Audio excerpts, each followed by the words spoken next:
नमस्कार, yes news महाराष्ट्रमध्ये आपल्या सर्वांचे स्वागत। गोविले येथील जीवनदीप महाविद्यालयात दाखले वाटप कार्यक्रमात कल्याण तहसीलदारांकडून अंगणवाडी सेविकांना मार्गदर्शन।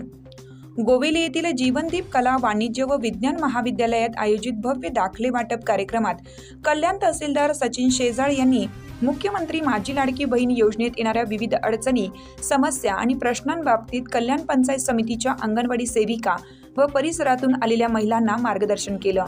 यावेळी व्यासपीठावर कल्याण पंचायत समितीच्या गटविकास अधिकारी पल्लवी सस्ते मॅडम, महिला बालविकास अधिकारी अर्चना पवार, महाविद्यालयाचे अध्यक्ष रवींद्र घोडविंदे, माजी उपसभापती यशवंत दळवी, मुख्य सेविका आणि अंगणवाडी सेविका महिला मोठ्या संख्येने उपस्थित होत्या।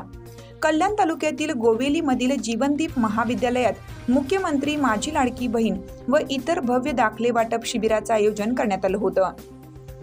यावेळी फॉर्म भरताना विविध अडचणी येत असल्यामुळे व तशा तक्रारी अंगणवाडी व इतरांनी केल्यामुळे तहसीलदार सचिन शेजाळ यांनी मार्गदर्शन करताना काय म्हणाले ते पाहूया।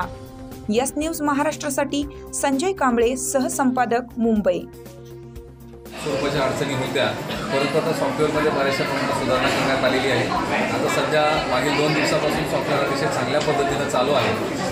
जसं OTP मिळायला उशीर लागत होता, त्यामध्ये पण सुधारणा करण्यात आलेली आहे आणि आता सॉफ्टवेअर चांगल्या पद्धतीने त्या ठिकाणी काम करत आहे।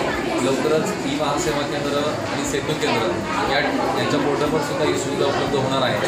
आजपर्यंत आपले जे काही मोबाईल आहे त्या मोबाईल ॲपद्वारे याची नोंदणी चालू होती, परंतु येणाऱ्या कालावधीमध्ये सेतू केंद्रामार्फत सुद्धा नोंदणीची प्रक्रिया जी आहे ती सुरू होणार आहे। सर, आदिवासी महिलांचा प्रश्न होता डोमासाईडला, त्या संदर्भात या ठिकाणी आल्यानंतर काही आदिवासी ज्या महिला आहेत त्यांना जन्मतारखेचा पुरावा त्यांच्याकडे नव्हता किंवा आधार कार्डवरून त्या ठिकाणी त्यांचे वय दाखवणारं फक्त वर्ष होतं, त्यांची जन्मतारीख नमूद नव्हती। या अनुषंगाने आपण या ठिकाणी पंचनामा करू आणि त्यांचे इतर पुरावे करून आपण त्यांना या ठिकाणी डोमेसाईल सर्टिफिकेटसुद्धा देण्याची व्यवस्था केलेली आहे, जेणेकरून आदिवासी महिला या योजनेपासून वंचित राहणार नाही।